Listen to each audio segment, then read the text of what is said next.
Today we're going to talk about the conflict known as the Great War. This is the conflict that lasted between 1914 and 1918. Sometimes this conflict gets referred to as World War I because that's how we know it, but they wouldn't have called it that because they didn't have a World War II. There had also been several world wars. The French and Indian War that we learn about in American history, that's known as the 7 Years' War over in Europe. So there had already been several wars that had erupted in a world conflict. These are known as World War I and World War II. Another thing about the Great War that we need to look at is that it's really, Winston Churchill combined them as one conflict with a 20-year pause. We'll talk a little bit more about that later. But the Great War is the first large-scale war of the 20th century, and it's something that shapes the world we live in today. So, I already gave one reason why it was called the Great War, but the second reason is a little bit bigger, and I need some help explaining it. At the turn of the 19th to 20th century, people begin to believe that the world is heading towards perfection. Remember, we don't have antibiotics yet, but we're almost perfect. Churches were teaching that through good deeds, love, kindness, we can bring about heaven on earth, and we don't really need God to be part of it because people are just awesome. So this is when fundamentalists separate from the social gospel and begin really the history of fundamentalism. There's a book called The Great Illusion, which teaches that war has become so costly that the future, it'll be obsolete. We'll have to compromise diplomatically, and countries will have to get along because any kind of fighting would be just too devastating. But things have been piling up on top of each other for a long time with these countries. Kind of like you're living in quarantine with people and you haven't had the chance to go out, and maybe just the smallest thing can just set you off, the way someone sets their glass down. Really? That's the way you're going to do that? So things have just been piling up for quite some time. Every country has a battle plan about how to attack their neighbor. England has a battle plan of how to attack Germany and France. Germany has a battle plan for attacking France. And you may have heard the Schlieffen Plan. Schlieffen's actually dead by the time the war starts, but he's been planning this for quite a while. He studied Hannibal. He is so ready for war. And what would cause the war? Well, Kaiser Wilhelm said it would probably be some nonsense in the Balkans. On June 28th, Archduke Ferdinand and his wife are visiting the Balkans. They're visiting Sarajevo, which is the capital of Serbia. And while they're there, they're shot and killed. Usually this is the spark to the war, but things don't actually start. This is just the plan, the spark. But the powder keg hasn't ignited yet. Serbia is blamed. You murdered him. And the Austria-Hungary is kind of excited about this. This could be good. They send a letter to Germany saying, hey, before we do anything, can we get your help? If we were to go to war, can we do something? And the Germans give them what's known as a blank check. The Germans send a message to Austria-Hungary saying, whatever you need, we'll be in, and we will help you. Think of this as someone giving you a debit card and saying, whatever you want, you can have it from our account. Germany will pay the bill. This is why at the end, Germany gets blamed for it, because they're the ones who really offer up any help. And then they were so in quickly. And so Austria-Hungary goes back and demands that Serbia pay. Serbia has 3 days to accept the terms of surrender. And they have to accept, or Austria-Hungary will declare war on them. At this point, Russia starts mobilizing for war on August 3rd. Not quite sure why, because nothing's been declared, but they start to mobilize and get ready. But then 1 month after the assassination, Serbia declares war on Austria-Hungary. And World War I has begun. It is important to note that Britain comes to the aid of Belgium. They are allies with France, but they also come to stop Germany from invading Belgium.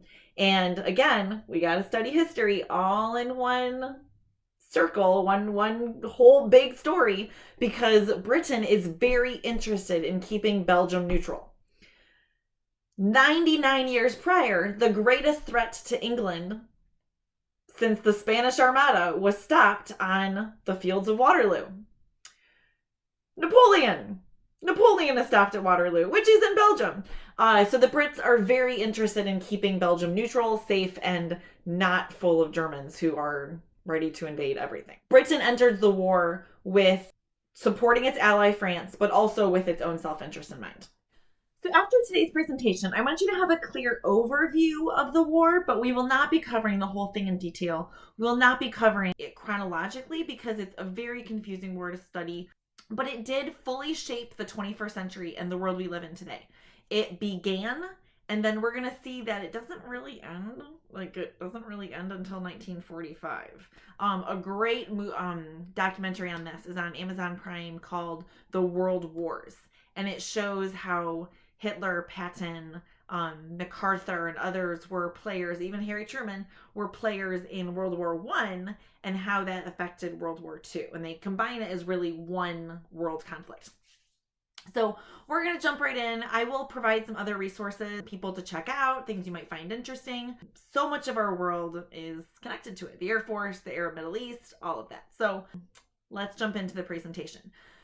The first thing I want to cover is evolving technology. So the first thing is machine guns. Machine guns were first used in the American Civil War.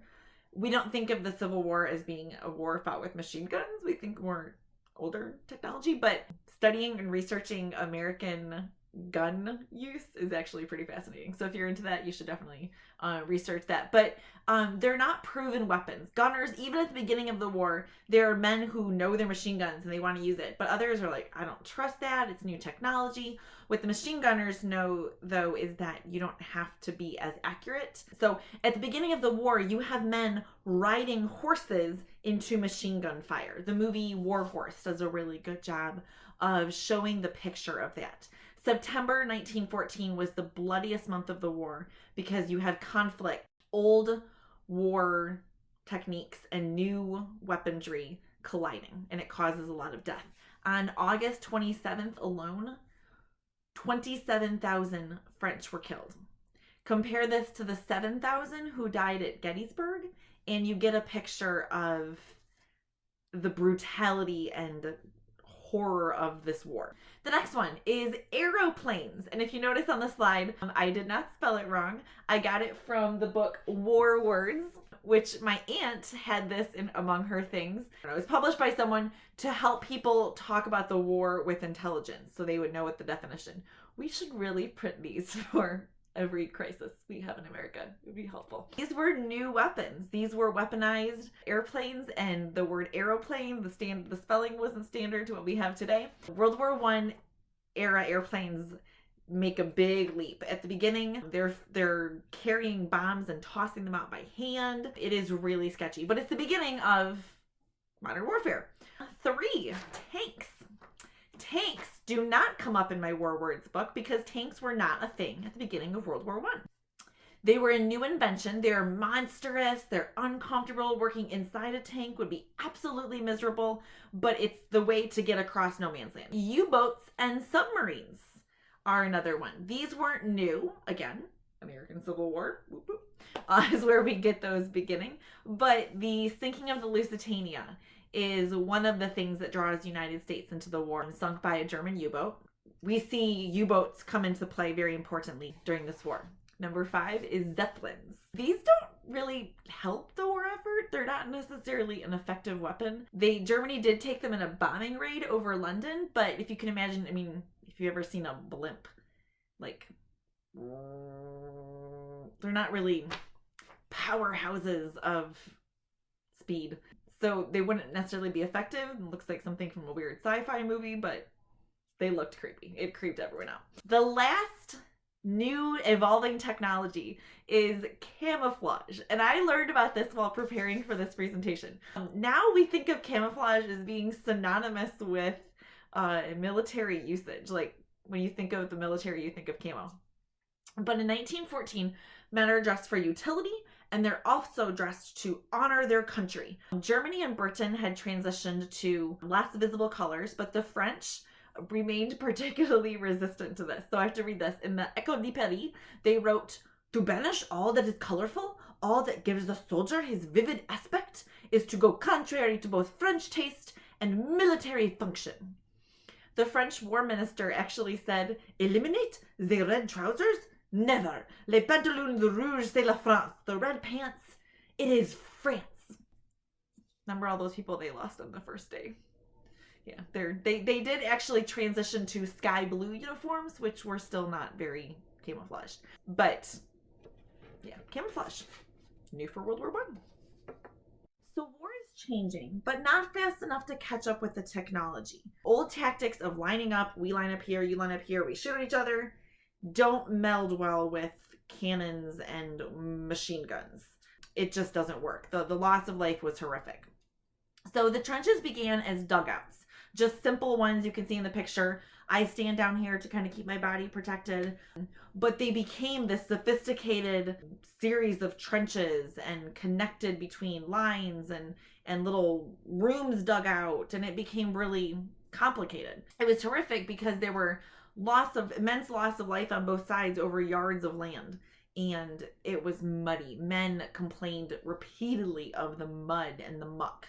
Numerous medical conditions arose out of the trench warfare. If you ever heard like trench mouth, trench foot, there's a bunch of conditions that I've heard of that begin with the word trench. Those were identified during World War I. Some men say it was either painfully boring or incredibly violent. There wasn't really anything in the middle. The cost of inch-by-inch warfare was also very hard on the land. Not only are they digging these trenches that scar the land, but in this picture, you can see the before and after of a town. Just one is obliterated.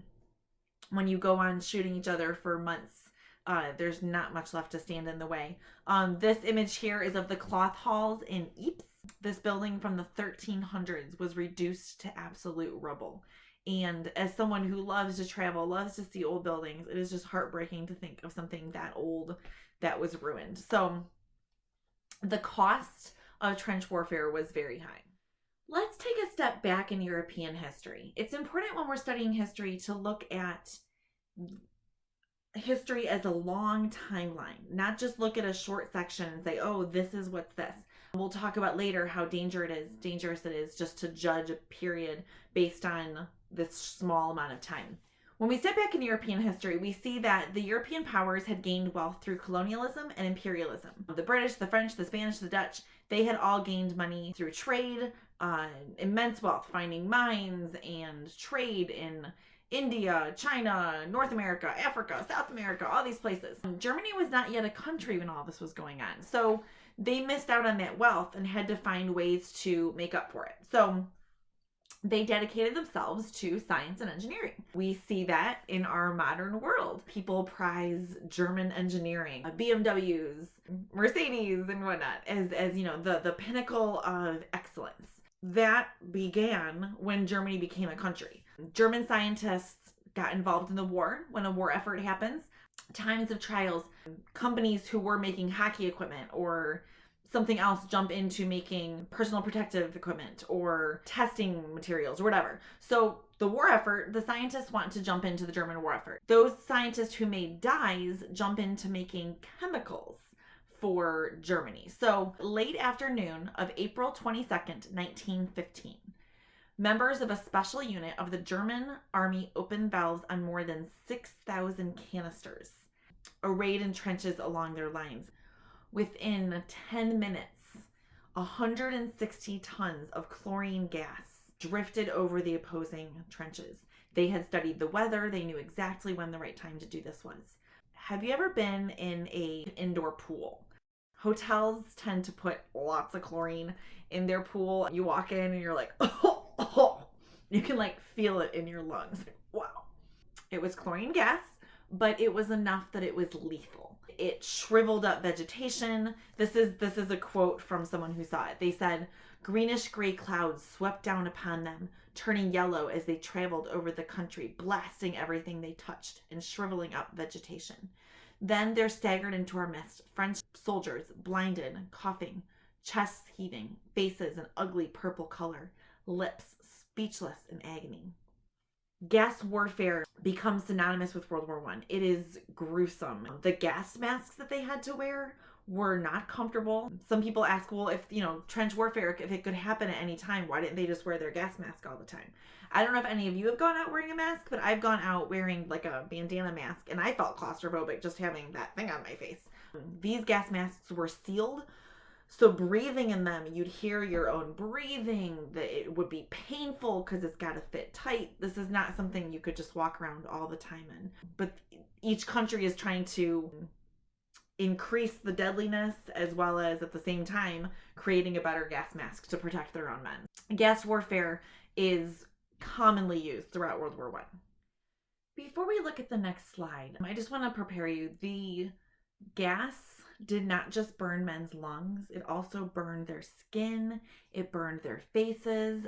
Saving men's lives as far as closing up a wound had improved significantly since the Civil War, but fixing that with plastic surgery and reconstructive surgery was not yet there. The next few images are graphic, but these are tame compared to others that are out there. The cost of the war in terms of casualties was astounding. Antibiotics had not yet been invented or discovered. Calvin Coolidge's son, who is 16 years old, is out playing in the garden and gets a blister and it gets infected. How many times have you been out and gotten a blister from wearing ill-fitting shoes? He ends up dying because of the infection caused by this blisters. A wound becomes infected, the best they can do is amputate. And if that becomes infected, they amputate higher and they just keep amputating. So some of the casualties were just left men appearing grotesque. I always like to look at who in a situation helps make something better, not just study the horror of it, because we should bear witness to the events of the past that happened, but who was there that made it better?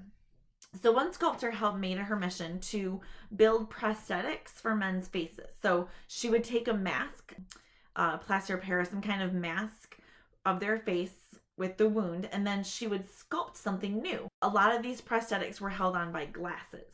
So I know I've looked at old timey pictures and seen men with these like teeny tiny little eyeglasses and wondered like, what is the purpose of those? They're holding on a prosthetic chin, nose, something. So prosthetics, as far as like plastic surgery, was non-existent at this time. The next slide, men were left blinded, wounded. Here's a whole line of men blinded by a gas attack. They're kind of going on like, you hold the hand of the guy in front of you, and one guy leads a whole line of blind men. So some men did receive their sight back again, but some did not. The last image, it's hard to show a picture of this because it's emotional. It's not a physical wound, it's an emotional wound. But many men came home with, or during the war, suffered with what was known then as shell shock. During the Civil War, you may hear men talk about having soldiers' hearts. Men found it difficult to share the experience with others. They witnessed horrible things, and they couldn't get those images out of their mind. This was not just something they saw in a movie. This was something they saw happening to people they lived with. Others thought, well, if you can't handle it, you're not manly enough. A lot of men turn to alcohol or drugs that are available. There are no antidepressants. Any kind of psychoactive drug is not created yet, not synthesized. Before we judge men who, overdrank and they didn't have any way to talk about it. Today, we call this PTSD, post-traumatic stress disorder. And it's something that we recognize as, oh, the soldier came home with PTSD and he's struggling. But at the time, there was no diagnosis other than shell shock. And many men were accused of cowardice who struggled with it. The war officially ended when Germany accepted the terms of surrender and an armistice was called for. An armistice is an official ceasefire. We're going to stop fighting and we'll sign a treaty later, but we are done fighting. This happened at the 11th hour of the 11th day of the 11th month. This armistice is one of the things that makes World War I so mind-blowingly crazy. What I mean by that is that they fought up until the 11th hour. I read that someone ordered an up and over charge at 10:30 a.m. knowing the war is going to be ending. And men talked about the weird, eerie silence. It was like cannons booming, like boom, boom, boom, fighting, fighting, fighting, and then nothing when the clock struck 11. We celebrate this in the United States as Veterans Day. That's why Veterans Day is always November 11th. In Canada, they call this Remembrance Day. Over in England, France, they call it Armistice Day. November 11th, 2018 marked the 100th anniversary of the end of the war. I love these pictures, these images that are up on the screen. I just love them for their absolute humanity, the pure joy in the faces. And they're just celebrating. They're just so happy to be home. Men celebrating on the docks of New York. There's a photo of men who are sending a letter, "We will come home soon," and ignore their aggressive commas. They're just super excited about coming home. This was the war to end all wars. This is jubilation. Just absolute pure joy. The Treaty of Versailles. This is one of the treaties of Versailles. After the Franco-Prussian War, the Germans forced the French to sign the treaty where they lost Alsace-Lorraine and France lost a lot of stuff. They were forced to sign it at Versailles, which is the glory of France, and it humiliated France. They were super mad about it. After World War I, France forces Germany to sign the treaty at Versailles. This is very pointed, and it's pointing back to something. It is meaningful and calculated. So the blame for the war is placed on Germany.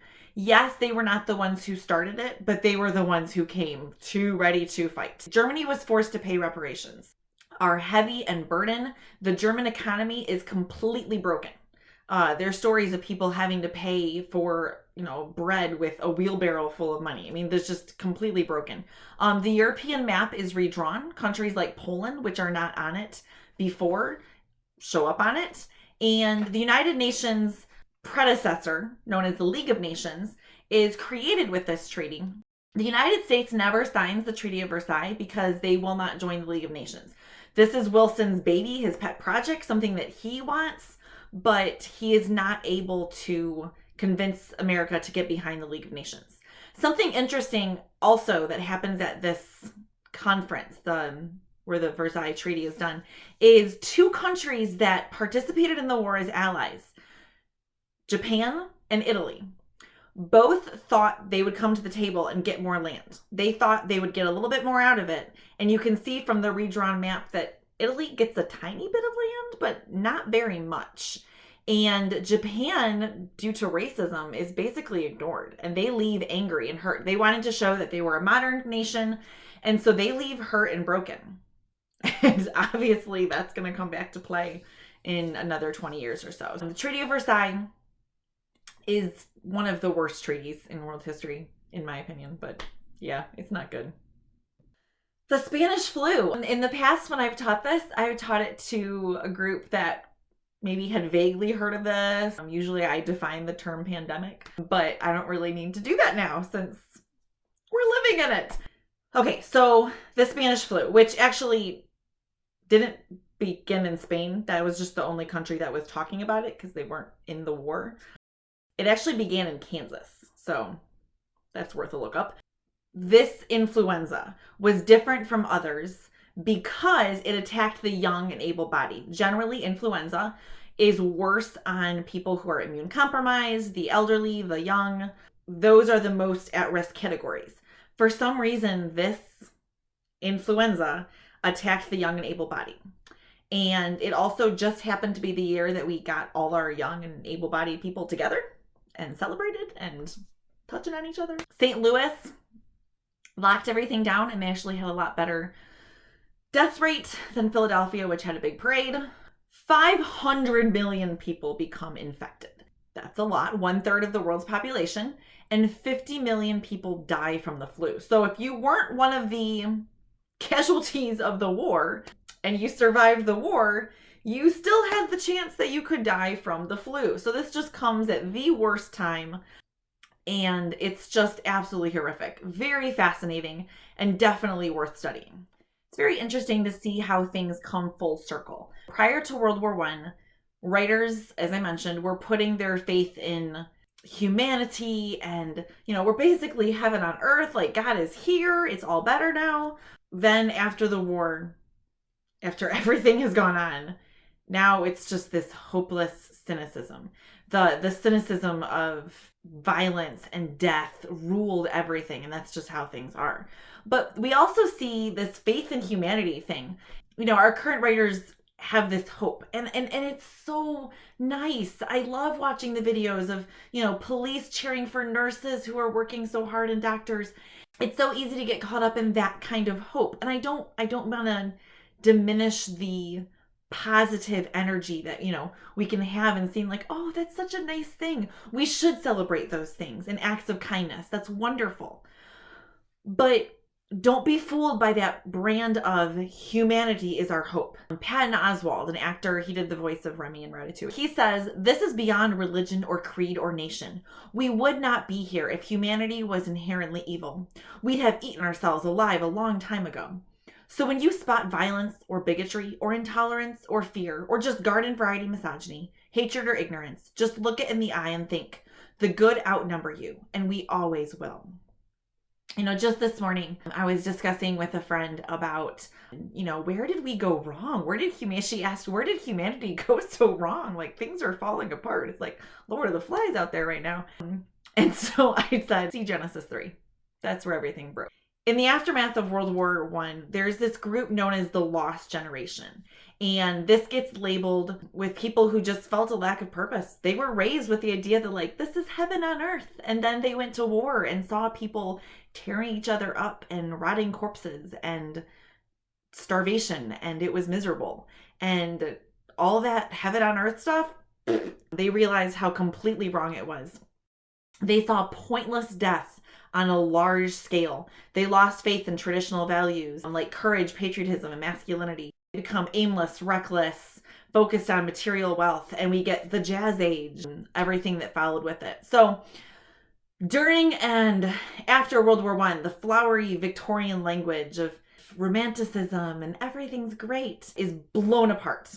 And this sinewy R-rated prose comes out. Surrealist and expressionist devised wobbly, chopped up people. And so I have two authors here that are known as the Lost Generation. We're part of that Lost Generation. The first one, he said, "And how much better to die in all the happy period of undisillusioned youth, to go out in a blaze of light, than to have your body worn out and old illusions shattered." That author is Ernest Hemingway, and he becomes one of the most powerful voices in modern American literature. The second one, "The world only exists in your eyes. You can make it as big or as small as you want it." Kind of making people the god. You can do whatever you want with the world. And this sounds lovely. This is F. Scott Fitzgerald. But this is very opposed to a biblical worldview. These authors write very disillusioned works. If you read The Great Gatsby, it's just hopeless. So Fitzgerald and Hemingway are completely hopeless, but I would like to contrast that with two other authors. The first one came out of the war and in talking to his son years later said, "One has indeed personally to come under the shadow of war to feel fully its oppression. But as the years go by, it seems now often forgotten that to be caught by youth in 1914 was no less hideous an experience than to be involved in 1939 and the following years. By 1918, all but one of my close friends were dead." Their writing is not the hopelessness of Hemingway and Fitzgerald because they put their hope in Christ. And that makes a completely different. The first is J.R.R. Tolkien, and the second is C.S. Lewis. Friends and both World War I veterans. Just because they put their faith in Christ doesn't mean that the war didn't stay with them, though. If you're a Lord of the Rings fan, when Gollum is leading Frodo and Sam across the dead marshes. I just read this today. They're talking about looking into the pools and seeing dead faces looking up at them. The horror and the gruesomeness of walking through those marshes. That sounds very similar to other men describing the no man's land. And Tolkien served as an ambulance carrier at some point, and so he would have seen those images. He was in that space. So he took what he learned in the war and the nightmares that he saw, and he put them into his writing. That's why his battle scenes are so realistic and incredible. The second one is C.S. Lewis. His description in The Lion, the Witch, and the Wardrobe, when Peter stabs the wolf and Aslan tells him to clean his sword and what it feels like to pull the sword from the body. There is something very similar in All Quiet on the Western Front, a book about World War I, written from the German perspective. And the passages were like almost identical, not because of plagiarism, but because both experienced the same feeling of stabbing something and then trying to pull a bayonet out. Both of them wrote about great epic battles between light and darkness.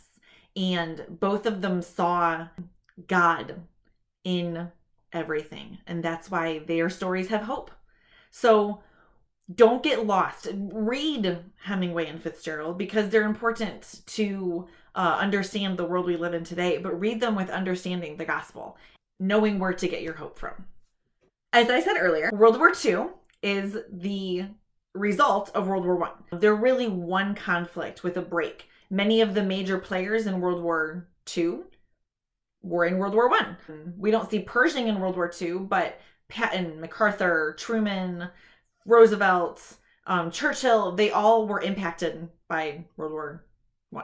So it's important to kind of see the whole conflict. The Treaty of Versailles, the terms were so harsh that it left Germany open to the manipulations of a leader who convinced them that it was okay, it was good to be proud of Germany again. They no longer needed to feel the shame of being German. They could be proud of that. And he made the Jews a scapegoat. What went wrong? The Jews sold us out. And he really convinced them that the Jews were the problem. They took the brunt of that. But a lot of that was caused by the harsh terms of the treaty. It's really easy. I have a lot of, friends, and in my own background as a student, my teacher preferred World War II, as most history teachers do, because it's just such a fascinating global conflict and there's so many great stories.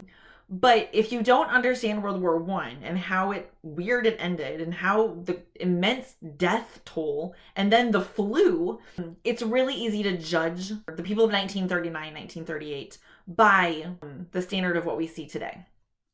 These pictures that I have up here, I don't know their stories, but think about the immense loss of life that took place between the war and the flu. And then let's put ourselves in the people there who, Neville Chamberlain went and achieved peace in our time in 1938 and claimed that, he appeased Hitler. Would the better thing to do would be to fight Hitler before he took as much as he did? Yeah, that probably would have been best, and that probably would have saved a lot of life. But imagine this woman, an American, looks like they could be at a military cemetery, maybe Arlington. It looks like those boys buried their dad. Those boys would be of fighting age in World War II. Is that mother going to be super excited about going to war? Probably not. Not because she hates people and she hates, she's just afraid. She doesn't want to lose her sons the way she lost her husband. And then the family. This dad came home, but, who knows what he came home with? Shell shock, misery, whatever. The mother doesn't want to send her son off to war. And we need to be very careful when we judge people in history. We need to be very careful that we look at the entire story. And should Hitler have been stopped sooner? Yes. But we can understand why he wasn't when we examine the horrors of World War I. In the United States, we rarely think about World War I. We've forgotten its impact and its devastation because it never really touched our shores. We lost men, but we don't have a memorial to it in Washington, D.C. There's the Korean War, the Vietnam War, the World War II memorials, but there's no World War I memorial. There is a World War I soldier, the large tomb of the unknown soldier. We just don't think about it as much. So I had the chance in 2017 to visit Belgium, and we went to Fort Napoleon, which was built by Napoleon. It's up along the North Sea. Germany took it over and used it. And this is a fresco that's painted on the wall. I have a restored version of it so you can see what it says. De Barber, the barbarian. And it's a German knight standing with a bloody sword over the severed heads of its victims, or its conquered people. They have that there, that for people to just come and see, like, hey, this is our neighbor, they invaded us. In the United States, it was so foreign to me. We don't have anything where we shame Canada for invading us or something. But they left this, and every single person who tours that, and it was pretty busy, sees, yeah, this is what our neighbor did to us. We also had the chance to visit Flanders Field American Cemetery, and this memorial inspired Canadian Army physician John McCrae to write the poem In Flanders Fields. In Flanders Fields the poppies blow, between the crosses row on row that mark our place. And in the sky the larks, still bravely singing, fly scarce heard amid the guns below. We are the dead.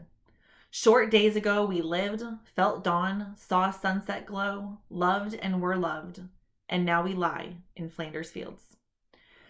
Take up our quarrel with the foe. To you from the falling hands we throw the torch. Be yours to hold it high.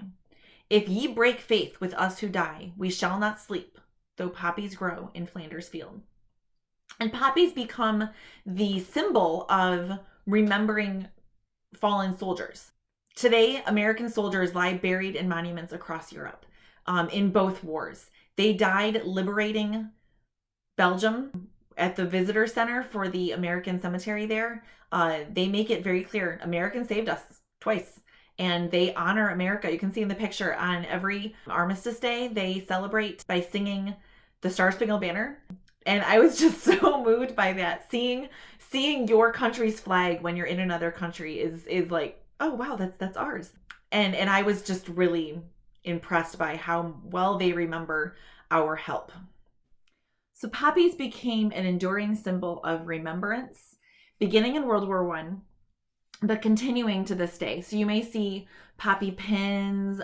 People wear them, especially on Veterans Day. You'll see them, Memorial Day. It's important to know the difference between Veterans Day and Memorial Day. Veterans Day, we honor soldiers who have served in all the wars and people who serve in the military. They're a veteran. Memorial Day is where we honor those who have died. Memorial Day is not a happy day. So those who have passed away, it's not a happy Memorial Day. We make it into the official start of summer, but for many people, it's very sad. There is a difference. It's not the same. Don't say, go everyone, love the veterans. My grandpa served in World War II. And, you know, he's not one that is remembered on Memorial Day. Veterans Day, yes, though. Veterans Day, the end of the war, is where we honor all those who have served. The poppy does that. These are assembled by men dealing with PTSD, physical rehabilitation. They're assembled for the VFW, for American Legion, and you may see these passed out by people, by veterans outside grocery stores, outside restaurants, especially around Memorial Day and Veterans Day. The poppy was surprisingly resilient. A lot of men wrote about this during the war. That land that you saw in the presentation was just, obliterated. Poppies would grow. And poppies were one of the few things that could continue to grow in the midst of the damage done to the rest of the land. So poppies are an enduring symbol of remembrance. So proudly wear one, especially on Veterans Day. I really wish I could have been there in person to give this to you, and maybe someday we can meet. But before I end, I want to talk about the heroes, because in any situation, any conflict, any sadness, there are always people who God uses to rise above, who he uses to work his purpose. We can look to hope, not because we hope in the people, but because we have hope in Christ. The first person I want to talk about is Edith Cavell. She's a British-born nurse who moved to Belgium to teach nursing. And if you are interested in going into nursing, you should read about Edith Cavell. She's absolutely an interesting person. Took nursing really from just sit next to them while they die to we can actually help people, and made it a very important part of medicine. She lived in Belgium, and she insisted on helping everyone. If you were German, she would help you. If you were English, she would help you, because that's what nurses do. And because the Germans saw her helping, or found out that she had been helping English, she was arrested and eventually shot by firing squad. But she remained confident to the very end, and she was a feisty lady. The second is Sergeant Alvin York, and he starts the war as a pacifist, someone who thinks that killing is immoral and refuses to participate. But then, after realizing that he could save the life of his comrades by engaging in the battle, he goes in. At one point, he was facing 19 soldiers by himself. He killed them all. He ends up capturing 132 prisoners, which astounds everyone, and he's definitely someone that is worth looking up. A very, very fascinating guy. Lastly, we have some animal heroes. These are just great because everyone loves animals, right? The first one is horses. These were used as beasts of burden to pull pieces of artillery, supply trains, even tanks when they get stuck in the mud. A great book about this is Michael Morpurgo's War Horse, which they made a movie about it. Also an excellent World War I movie. Horses, they're very important in the war. Britain sent 1 million horses to war, and only 62,000 returned. A number of horses sacrificed their lives for the war effort and are amazing. The next one is Stubby. Stubby was a Staffordshire Terrier mix, and he was adopted by Private J. Robert Conroy while he was training for combat. So he's adopted over in the United States. It says that he became the mascot of the 102nd Infantry and the 22nd Yankee Division. He learned the calls, the drills, and the salutes. I don't know what a doggy salute looks like, but it sounds adorable. He actually, the private smuggled him onto the boat, and when they got over there, the commanding officer was going to have him put down. Like, you can't have a dog in war. But Stubby did a little salute, and then the officer let him stay.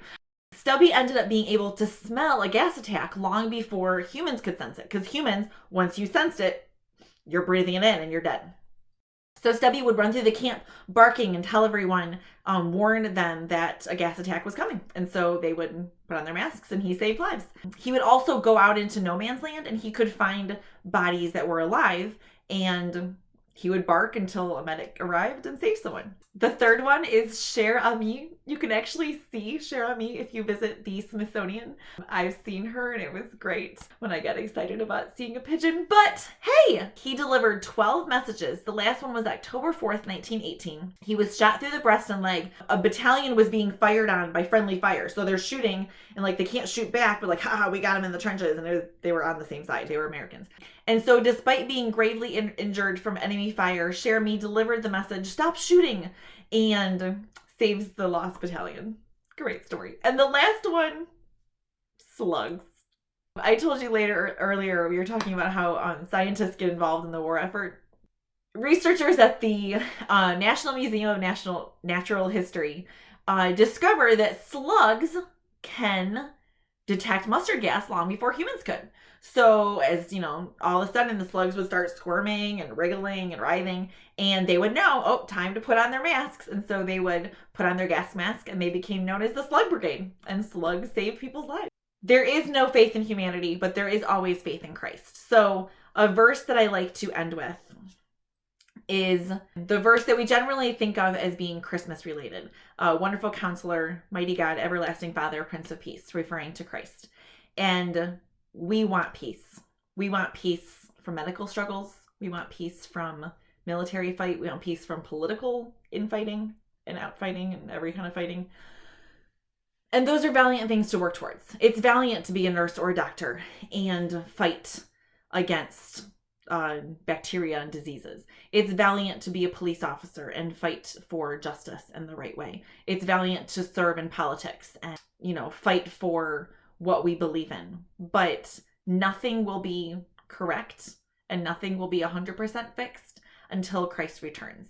So until that day, we study, we learn, we grow, and we never stop learning and never stop seeking to know more about Christ.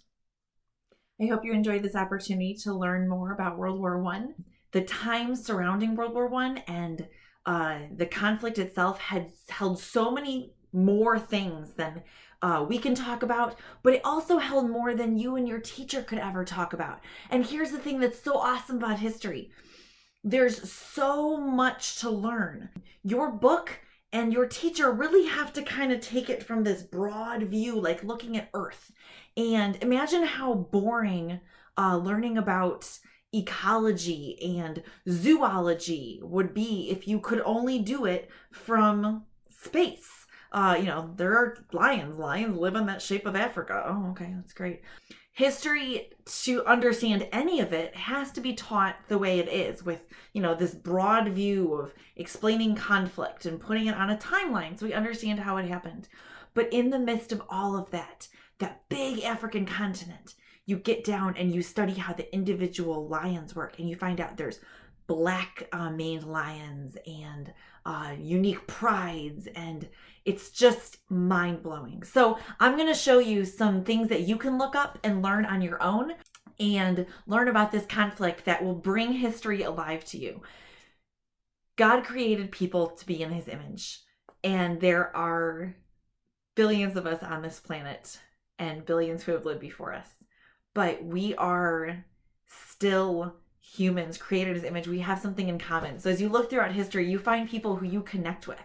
And so whether it's sports, industry, whatever, there's always people who can you can look back and find connection with. So to get yourself in the mood, you should listen to the song Over There. It was a really big hit. Over there, send the word over there, that the Yanks are coming, the drums rum-tumming everywhere. Today, we hear a lot of people talking about, make sure you do your bit. Do your part to stop the spread or whatever of the virus. But there it was do your bit. Everyone talked about doing their bit for the war effort. Look up 2014 Tower of London. Artists made, these were glass poppies, and artists made, these are one poppy for every person from Britain killed during the war. This is a very large building. It looks like it's spilling out. Absolutely stunning installation that lasted for a year. The Christmas Eve Truce. I'm reading a book called The Culture, but it's about how people get along. And this Christmas Eve truce, on Christmas Eve, men stopped fighting. The first year of the war, 1914. They celebrated together. They gave small gifts. They sang Silent Night and Christmas carols. Fascinating event worth a study. Rasputin and the fall of the Romanov dynasty, lasting 400 years, and then the rise of Vladimir Lenin and communism. Just absolutely fascinating. Just reading about the death of Rasputin is worth a time. Oh my goodness, it is so cool. The Romanovs, I think they'd be the coolest family next door if they had not been a ruling class. They just didn't do very well ruling Russia. There were some major mistakes there, and then Lenin is really evil. So this whole group, Russia leaves the war early. We didn't even talk about that, but worth looking up. Lawrence of Arabia, the movie, is capital R romantic, meaning like big scenes, music, not lowercase romantic, and really long. I can't recommend it. I thought it was kind of boring, but sorry if you love it. T.E. Lawrence was a real person, and he is known as Lawrence of Arabia, did some really amazing things, and he's responsible for a lot of Britain's fighting with the Ottoman Empire in Arabia. So another aspect of the war we didn't even really get to. Queen Marie of Romania serves as a nurse during the war and does her bit to help others. They Shall Not Grow Old is a production done by Peter Jackson. He took old World War I footage and slowed it down so it's the right speed. When we watch old footage from 100 years ago, it's like jilted and they look kind of like Charlie Chaplin funny. He slowed it down so it looks like us, and then they used animation kind of to fix between the holes. They colorized it. They had forensic experts read their lips, and then they had men from the areas looking at like where their battalion was from. If it was from the northern region of England, they had someone from that town come and speak the part, so it sounds like them. So you hear interviews, things that have been silent for years. It's pretty fascinating. It's very gruesome, but it's fascinating to see these men whose stories were forgotten remembered again. Von Richthofen. This is the Red Baron. He's worth a gander. I mean, worth a Google. He's great. And then lastly, the Salvation Army hands out donuts. They probably would be unfavorable to your palate and mine, but they pass out donuts to men, and they really get a start in helping people during World War I. So whether with World War I or any history, take the time to really get to learn the personal stories. A great book about this is Dead Wake by Erik Larson. He tells the story of the sinking of the Lusitania, and he alternates chapters between the boat captain, the Lusitania, and the U-boat, the German U-boat, and each chapter alternates until they get closer and closer. It's really good. Just keep reading, keep learning, keep growing.